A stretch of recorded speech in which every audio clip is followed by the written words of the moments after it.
नमस्कार मित्रांनो. तर बघू शकता हा आहे आपला ब्लॅक कोंबडा. तर मी आता खास करून कोंबड्यांना आतमध्येच बांधून ठेवतो आहे, कारण की आता धान आहे हा वाढून आलेला आहे.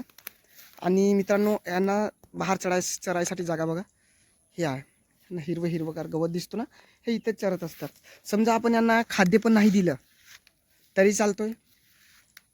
हे पाला खातात आणि पाला खाऊन आपलं पेट भरतात. आणि हे तुम्हाला दिसत असेल मित्रांनो, हा आहे बांबू. आणि इथं बांबू बांधण्याचा रिझन का, कारण की यांना गावरान कोंबड्या असल्यामुळे यांना वरतं बसायची खूप सवय आहे.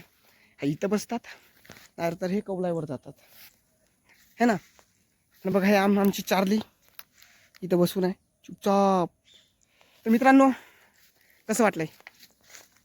बरं वाटलं असेल तर माझ्या गावकापरून हे यूट्यूब चॅनल सबस्क्राईब करा आणि बेल आयकन दाबायला विसरू नका, कारण की येणारी जी नोटिफिकेशन आहे सर्वात आधी तुम्हापर्यंत पोहोचेल. भेटूया मित्रांनो नेक्स्ट व्हिडिओमध्ये.